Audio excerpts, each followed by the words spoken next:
Breaking down a victory. How's it going, everybody? It's your guy WardyNYM. If you're new here, how you doing? We break down everything in Metsland, your number one stop for all things news, rumors, and post-game coverage like we're doing late tonight here on the East Coast as the Mets win this one by a final score of 5-1. And tonight's show, we're going to break down not only everything that transpired in this key matchup to begin the Mets' 10-game road stand. Thankfully, they're off on the right foot, back to 7 games above 500, which is exactly why each and every one of you are spamming those W's in the live show right now. For my people watching on replay, which I know is a lot of you guys sleeping on the East Coast, and that's okay, I don't blame you. Make sure to spam those comments down below as well. To my live viewers here on Twitter, thank you all so much for being here. Make sure that like, that follow button, that retweet button, but please know, as always, I will only be interacting with our live viewers that we have here on YouTube. And we're not only going to break down the ball game, as I mentioned, but we have a lot to get into on the big Mets update front. Yes, folks, starting now, we're going to be having pretty much on a nightly basis an entirely new segment where, yes, we're sharing our usual Mets updates, but now we're really going to go a little bit further in depth on them, and I'm going to be posting them as a separate video in its entirety that you guys can check out if, say, you just want the key Mets updates for the last 24 hours and don't want to hear an entire post-game breakdown. So I'm going to be recording that actively as we do our live show. A lot of updates on guys like Ronnie Mauricio, Matt Allen, yes, you heard that correctly, Matthew Allen,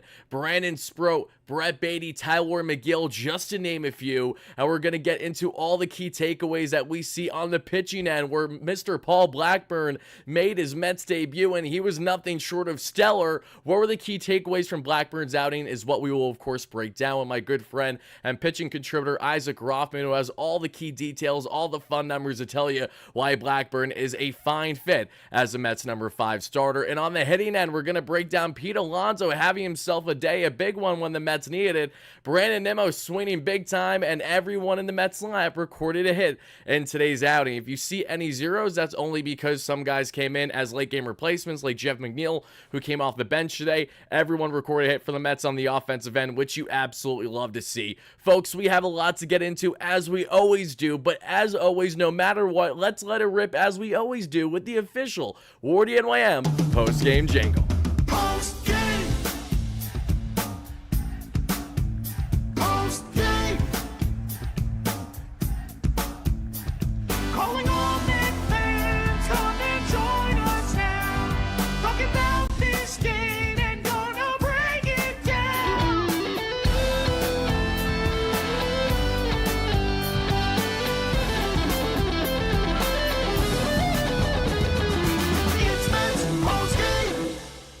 Shout out to Greg and Jordan with the official jingle. As always, everybody, I appreciate all my late nighters in here. If you're listening or watching this, in a different time zone, I appreciate you guys being in here too. As I mentioned, we have a lot to get into from tonight's 5-1 victory over the LA Angels. I don't care what time it is. The show must go on, baby, as we always do here on the number 1 platform for all Mets coverage here on YouTube, not directly affiliated with the Mets or others, because as you guys know, I actively work on the side as a host for Bleacher Report. I've been doing segments lately for SNY and the New York Post. I'm very grateful for all those opportunities and been doing a lot of those lately. So to everyone that has seen them, I just want to give a quick shout out to each and every one of you and sincerely thank you all so much for the endless support in that regard. I cannot begin to tell you all how much it has meant the world to me. And before we get into a lot on not only this game, but also the key updates that I want to share with you all that we're going to actually make a separate video that I'm going to post right after we're done being live today, I do just want to shed some light on a situation that absolutely needs to be shedded on.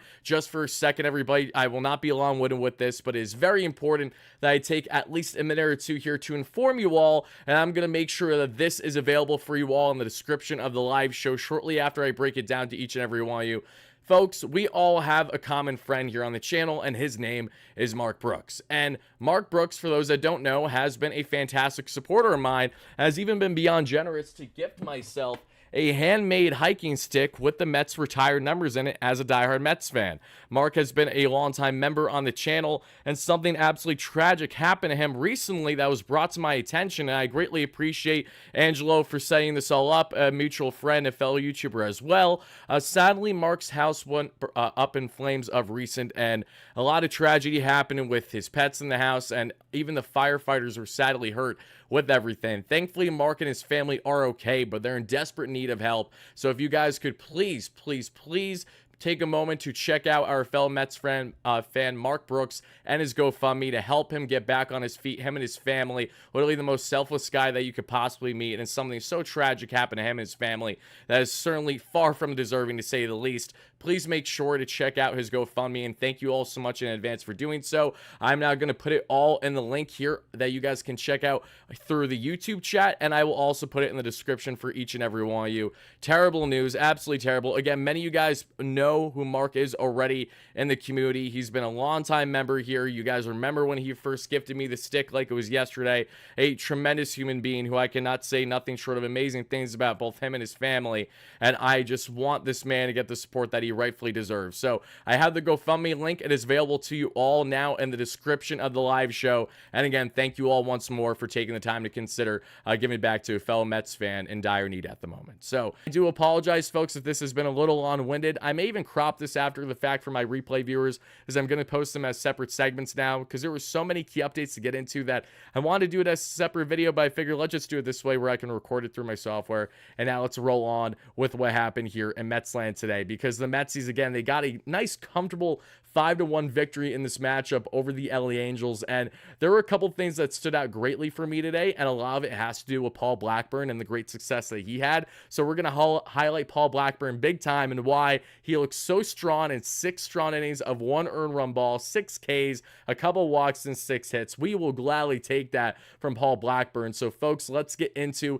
everything that transpired in this game inning by inning, as we typically do, because we have Paul Blackburn on the bump today against Tyler Anderson. And I gotta say, I had confidence heading in this matchup against Tyler Anderson. We had some Mets fans that were not in love with facing Anderson, the best pitcher on paper for the Halos this season, but Anderson's numbers are deceiving. His baseline ERA does not tell the story. All of his expected numbers are very poor by a full run plus higher. His K to walk ratio is one of the worst among starters I've seen in baseball, especially for a guy that was a somewhat hot commodity at the trade deadline. Yeah, Tyler Anderson, I'm glad the Mets didn't necessarily go out of their way to try to land him and that contract. I'm glad that the Mets took care of business against Tyler Anderson and the Halos tonight. But as we saw in the first inning, Brandon Nimmo got the first hit of the day. Brandon Nimmo would be the Mets' lone hitter to record not 1, not 2, but 3 hits on the night, where everyone in the Mets lineup recorded at least 1 hit. Nimmo gets on with a single, then JDM gets on with a walk.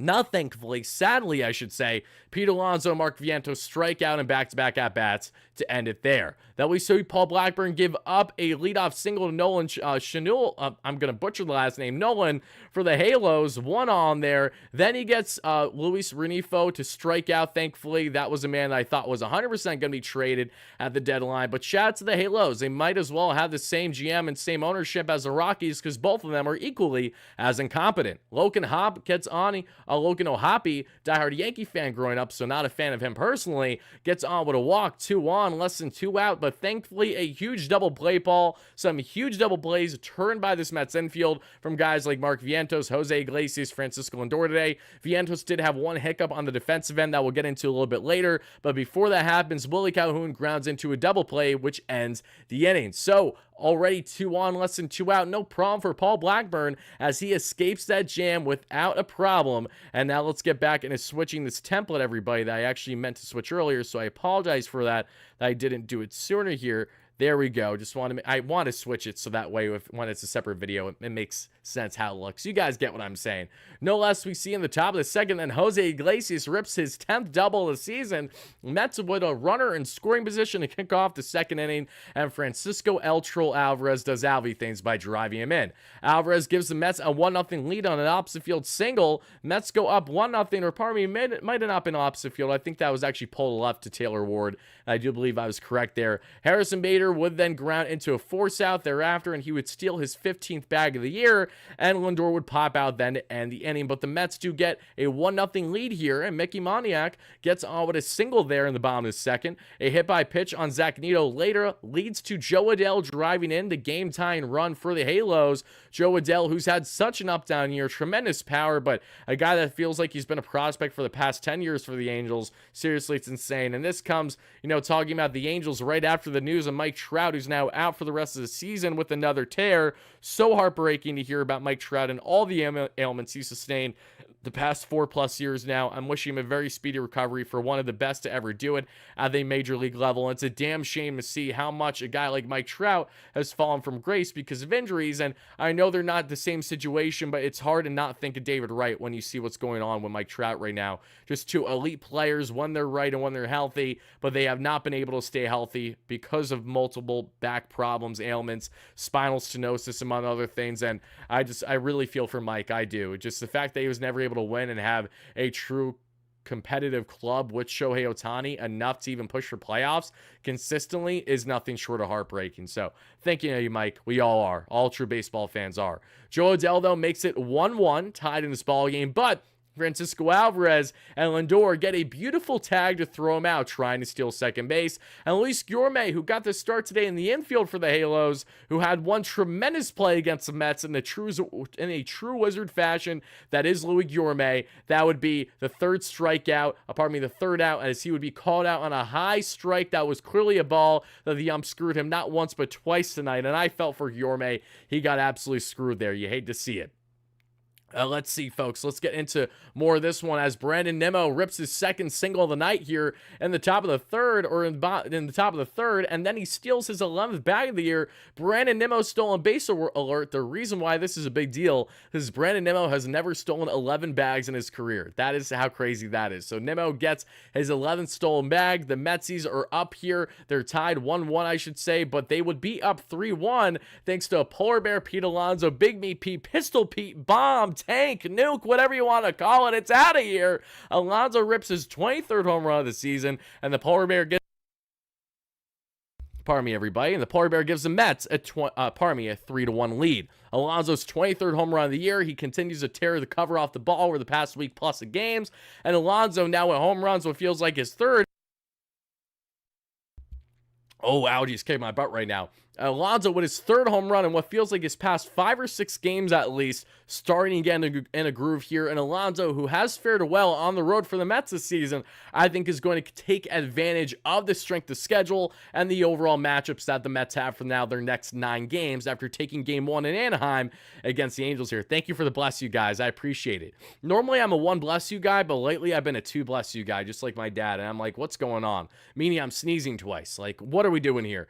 No less, we see Jose Iglesias would reach on a fielding error because of bad fundies by, yes, you guessed it, Luis Guillorme. Yeah, remember Luis Guillorme's final year with the Mets where he was an incompetent defender? Like, I loved Luis, but he was far from a good defender in his final season with the Mets, dealing with ailments, and the bat never picked up again. Well, kind of more the same with Guillorme. So for all my Mets fans that were dying, why don't we bring Guillorme back this season? While he's better than Joey Wendell, yes, that is still very much a low bar. And for the Mets here, they would try to get something going after Iglesias gets on from that walk, but that error because of Guillorme, nothing else transpires as Tyrone Taylor pops out to end the inning.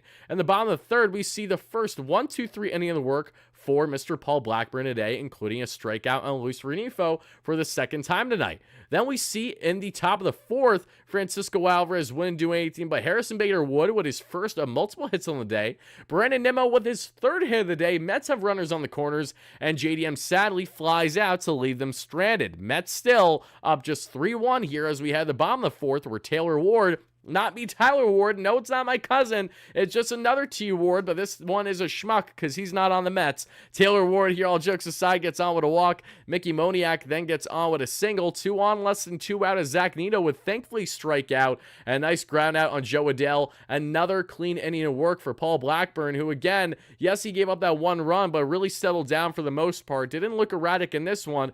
And Paul Blackburn, that we're going to talk about a lot in a second. Better Call Paul. Love the wordplay there, Slants. Shout out to my Better Call Saul watchers and Breaking Bad watchers. You guys are absolute beauties. If you know, you know. But I'll tell you this, he threw the kitchen sink and he utilized all 6 pitches over 10% of the time tonight, which I thought was really cool. Really, really fun watching Blackburn work tonight and kind of showcasing what a true soft-tossing, ground-out pitcher is supposed to be, and something that we didn't get much at all with Adrian Hauser this season. And it reminds me a little bit of a Mr. Trevor Williams, which is pretty cool. And I hope we get more of this from Paul Blackburn, who, mind you, had his start tonight when it was his second consecutive start against the same Halos team. So to know to know that that lineup just saw you, and for you to only give up 1/6, very impressive, even with the lineup being as, minuscule and underwhelming as it is there for Ron Washington and the LA Angels. But Pete Alonso gets on with a walk. Mark Vientos gets his first hit of the day. We see Jose Iglesias grounds into a force out. Runners are out the corners.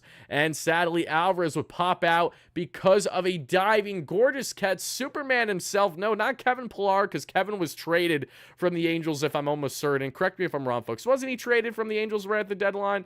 I don't know. But what I do know is that Luis Gourmet, with a full-on robbery that we saw there on Alvey, allows no runners to score. One of the best defensive plays you'll see from Gourmet all season long, and that does it there for the Mets. We continue on in this one where Brandon Drury grounds into a big double play after Nolan Schanuel gets on with his second hit of the day, or second time on base at least. Big double play turn there. Great job by Francisco Lindor and Jose Iglesias. Love, love, love to see it. Harrison Bader gets his second hit of the day there in the top of the sixth. Lindor with a hit as well. Then we see Brandon Nimmo fly out, but JDM rips an opposite field single or so that we would see up to right field. Mickey Moniak gives the Mets a 4-1 lead. Great situational hitting there by JDM to poke it where they ain't especially. Then we see Mark Vientos reach thanks to a fielding error from Zach Neto. Just bad funnies by the Halos, almost like they're just not a good baseball team, and they know it. That's why there's no excuses not to at minimum win 2 out of 3 in this series. A wild pitch would then allow JDM and Marky V to move up into scoring position, but Jose Iglesias unfortunately would strike out, stranding the 2 on, but the Mets are now up 4 runs, 5-1 here, and that would ultimately be your final. Taylor Ward would get on for a second time of the day in the bottom of the 6th, but outside that, Paul Blackburn works another clean inning. Paul Blackburn's final line, everybody, is as follows, as we said it earlier, and we'll say it again: 6 innings of 6 hit, 1 earned run, 2 walks, 6 strikeouts, ball. On a scale of 1 to 10, where would you guys like to have Paul Blackburn on your rating scale of a strong start? I will share mine with you all once we do our individual player breakdown on Blackburn here shortly, but I'd love to see from everyone watching live, and for my replay viewers, where do you have it as well? Drop them in the comments. And again, thank you all so much for doing exactly that. Just making sure that we're all set up, or we're live here on Twitter. Yes, we are, not a problem. Gonna make sure that this is pinned as well. And now let's continue on with the show, because as we get to the 7th, Tyrone Taylor rips a fastball. You should never throw fastballs with Tyrone Taylor, and that gets a runner on base. Francisco Alvarez would strike out swinging, but Tyrone would steal his 7th bag of the year.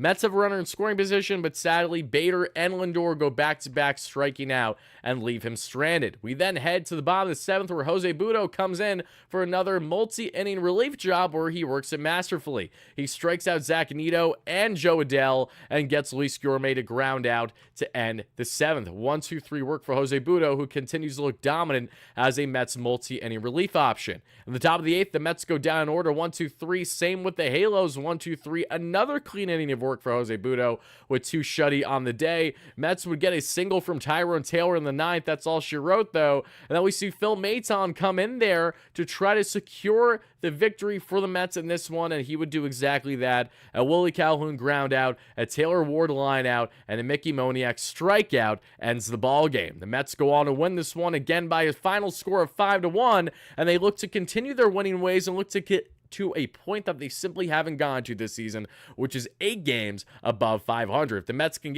get to 8 games above 500, secure the series victory tomorrow, that would be amazing. They have a great opportunity to do that with David Pearson, who's in dire need, not in dire need, but looking for a nice bounce back start after Pearson got worked his last time out there. The Mets won the first 8 or 9 starts of the season with David Pearson up until his last one, so hopefully they can continue to do exactly that for Peterson and the Mets. But as we currently stand out in the wild card, everybody, the Mets are in the 3rd wild card spot, tied with the San Diego Padres here, and the Arizona Diamondbacks are up by half a game as they won a sweaty 9-8, and the Atlanta Braves took care of business. I wanted to say it was against the Nationals. I forget who the Braves played tonight, but they were initially losing, came back and rallied, and the D-backs were up big time early, and then it became a much closer game before the game's end. And the Phillies, for people that care about the pennant race right now, they got absolutely slaughtered against the Mariners. The Mets are just 7 out, and the Braves are right around 5 or 5.5 out of Philly. So those are all the latest updates there on that front, everybody.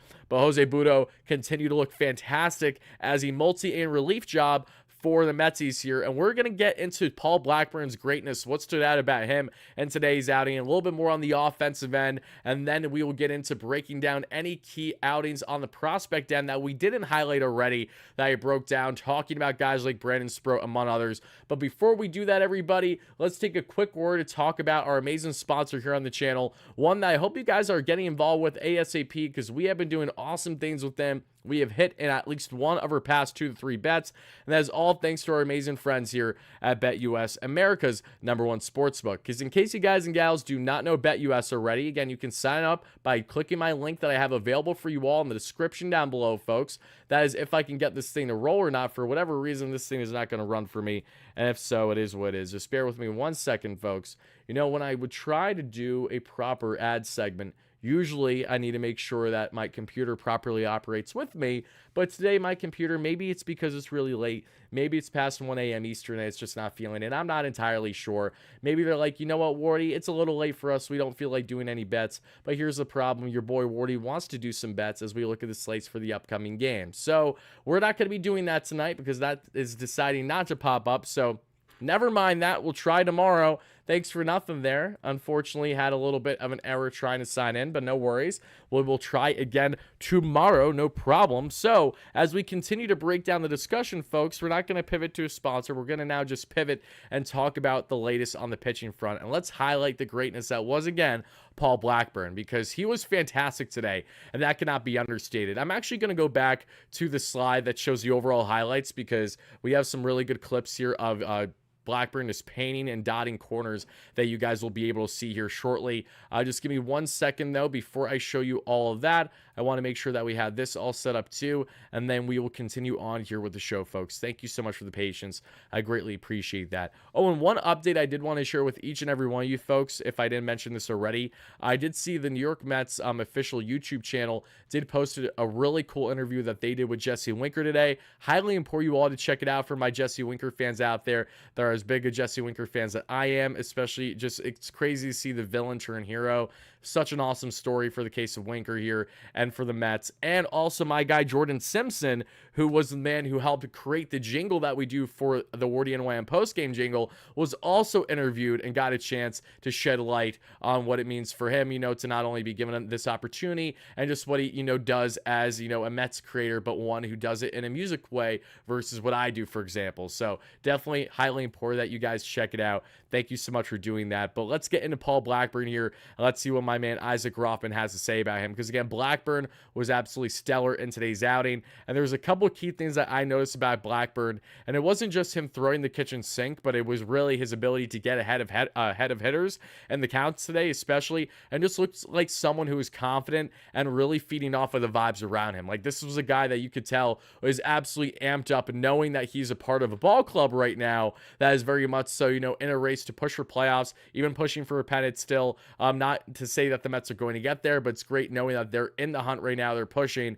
and they're in a wild card spot as we currently record this, technically August 3rd, but for an August 2nd game. And break down Blackburn, everybody. Let's get into all the following numbers here. D-Mac, thank you for the $2 haul. Says if Pearson has upside, then let's see one true gem. Hopefully we can get that from him tomorrow. I agree with you, my man. I appreciate you chiming in. And thank you so much, everybody. Help us get to 200 likes if you haven't already. Really does mean a lot to my over 300, almost 50 viewers here watching live on YouTube right now. But Blackburn, the Arsenal tonight is as follows. The cutter, 27% of the Arsenal was roughly 89 miles per hour to 90. Change up 26% of the Arsenal was sitting right around 86 miles per hour. The slider, which was 17% of the Arsenal, sitting around 81 miles per hour. The sinker at 16 miles per hour, sitting around 16 part of the Arsenal, sitting right around 91, topping out 92. The four seam, which sat right around 12% of the Arsenal, was at 92 miles per hour, topping out 93. Curveball, just 2% of the Arsenal, was sitting right around 78 miles per hour.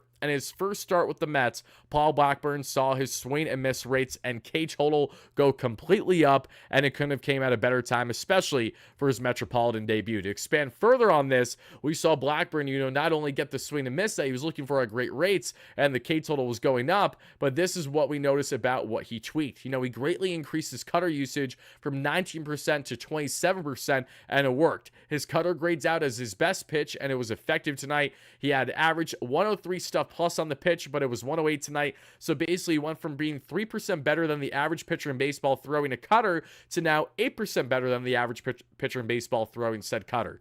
This is because the velocity was up today and had more movement along with it.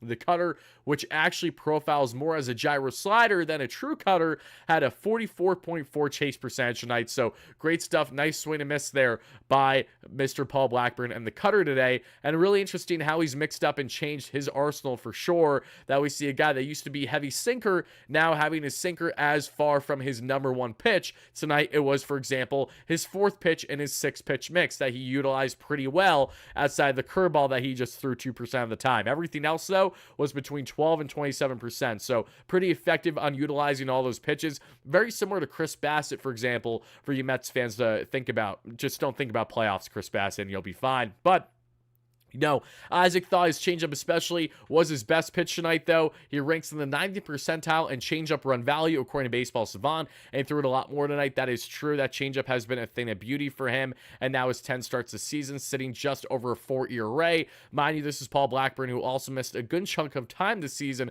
with a stress fracture in his right foot. He got 6 whiffs on the changeup and had a 46.2 whip percentage overall. The pitch that gets hit the hardest off of Blackburn is that four-seam fastball, because he is a soft tosser, that we know, and he decreased its usage a lot tonight, and he had thrown it 22% of the time this year, but it was just 12 tonight, and that seemed to work in his favor big time. Even against the lesser Angels lineup, not throwing meatballs is important, and it's great to see him do exactly that, not throw meatballs. By increasing the usage of his breaking pitches, decreasing the usage of the fastball, he can rely on his strengths more. This is a great sign for the Mets pitching development and shows you that, yes, Paul Blackburn was pitching a certain way with the not the Halos, but the A's, and now entering the Mets. Germany Hefner in their pitching lab already fine-tuning his arsenal a little bit, and the Mets may just get the best out of Paul Blackburn yet at the MLB level. Should that be the case, we have a guy that's at minimum your number 5 starter with potential upside as a 3-4 if he has more consistency as a guy that can comfortably go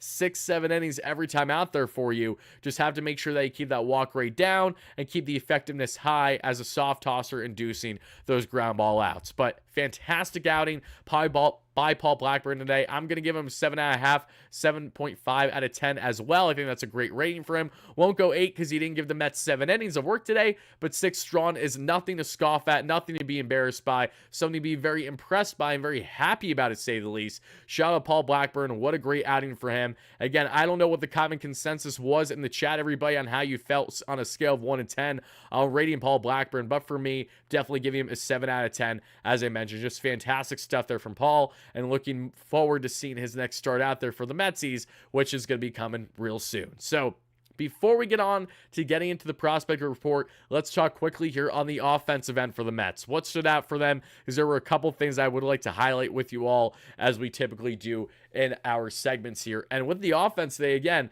the Mets out-hit the Angels in said matchup today. We're looking at a total of 13 hits to 6, only a 224 expected batting average, so the Mets had luck on their side, and they took advantage of, yes, the Halos' bad fundies. And the Mets lineup, Lindor went 1 for 5 with a run scored, 2 strikeouts, 253 average, 794 OPS for Lindor.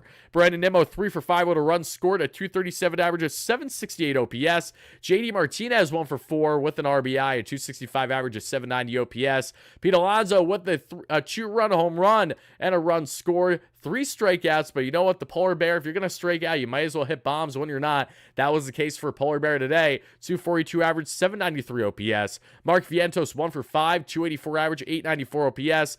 We saw McNeil did not get an at-bat, 235 average, 658 OPS. Jose Iglesias 1 for 5 with a double, because if he's going to get 1 hit, it's going to account for basically 2, because that's how good Jose Iglesias continues to be. 333 average and an 888 OPS. Tyrone Taylor 2 for 5 with a 240 average and a 690 OPS. Francisco Alvarez with a RBI single, 258 average, 746 OPS. And Harrison Bader 2 for 4 with a run scored, a 268 average and a 714 OPS. Jose Budo is down to a 2.38 ERA on the season, as you guys can see there. Phil Maton is at a 4.15, and Blackburn is at 4.11. Jose Budo continues to be absolutely nails, and this bullpen, which we love to see. And in the case of Maton, a nice, comfortable outing, a nice bounce back for him, too, because he did give up at least one run in his past outing. I'm trying to think, that was just a day or so ago. Yeah, that's when the Mets lost to the Twins in their series finale. So, overall, nice job by the Mets. Again, nothing overly crazy in this matchup. They just did what they had to do to secure the victory, everybody. And I'm not going to be too long-winded with this one. I'm going to get into the prospect updates, and then we're going to wrap up the live show. So if you guys could do me a favor and continue to smash that like and subscribe button for your boy, greatly appreciated. Thank you all so much in advance for taking the time tonight as we're breaking down all the latest in Mets land as they take down the LA Angels by a final score of, yes, 5-1. Let me see there. Give me 1 second, everybody.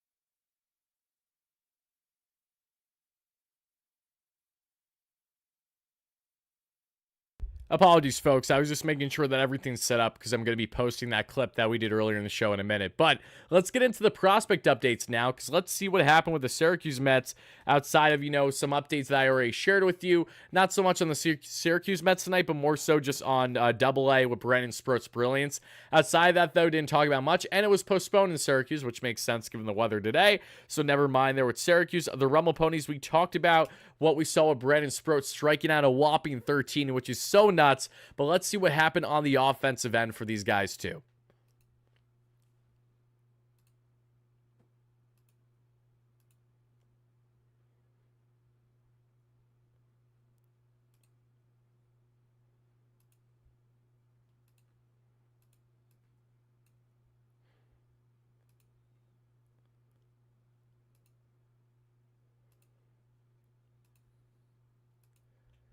All right, folks, the Rumble Ponies, they lost today 7-3 there to, who did they lose to? Did they lose to Somerset again? No, they lost to the Fisher Cats. Okay, so they lost to the Fisher Cats. Alex Ramirez went 1 for 5 with 2 RBIs, a 223 average, and a 627 OPS for the leadoff outfielder who has fallen from grace big time as a former top outfield prospect for the Mets. Now he's just trying to avoid the Rule 5 draft for a second consecutive year. Ruddock in the center field looks solid, 2 for 5 today. We saw Ryan Clifford get an RBI, a couple walks, but did not have a hit. 220 average, 846 OPS for one of my favorite prospects in the farm for the Mets. Nothing else happened offensively. Brandon Sproat looked great. Sean Reed-Foley gave up 3 earned runs and 2 walks. Didn't record an out in his second relief outing after striking out the side a day ago. So not sure what happened there, but not concerned there with SRF. And as we take a look now at the Brooklyn Cyclones, if anything notable happened there, let's just take a look here for a second, everybody, and then continue on with this one. Because for the Brooklyn Cyclones, we see here that the Cyclones, that was suspended in the 4th inning, so there isn't really anything to make note of there because they had nothing on the offensive end going. So let's check out the Port St. Lucie Mets, and then we are going to wrap up tonight's discussion. Again, if you're watching this live, thank you all so much, everyone that have been taking the time. Greatly appreciate that, as again, we're going over the latest in Mets land as they won this one 5-1. And on a good note, the Mets Port St. Lucie Low A club also won 3-2 against the Mighty Muscles. Love that name. Very cool. On the prospect end, we did not see Colin Houck start today. He was coming off the bench, and nothing else truly notable much on the offensive end for the most part. Willie Fanas 0 for 4. Let's see here. Grant Hartwig did have a scoreless outing. That is something to make note of for sure. And we see Joel Diaz, who has been looking sharp in some outings there at the minor league level. The 20-year-old right-hander who was born in 2004 for the Mets. This is, again, a international league international signing for them. He won 7 innings of 8-hit, 2 earned run ball, 0 walks, 2 strikeouts, a 5-year rate on the season, but a nice depth start there for Diaz, giving them length, going 7 strong. And those are all the latest updates there, everybody. And that is going to do it for the show. I seriously want to thank you all so much for everybody that watches live and a replay. We're going to be back live as we always do here tomorrow night. It's yeah, I know it's 1:30 in Palmerton, my man. I'm not terribly far from Palmerton in PA. I know it's late over here too where I reside, but I appreciate everyone that took the time. Mets win this one. A nice, comfortable one for them. Paul Blackburn absolutely dotting the corners, which you love to see. Hopefully the Mets secure the series victory tomorrow. Until then, you have a fantastic rest of your night, day, evening, whenever you're watching this, guys. I know we're going to have a lot of replay viewers, and I will see you all in our next post-game segment. Have a great one, folks, and as always, no matter what, let's go Mets, baby.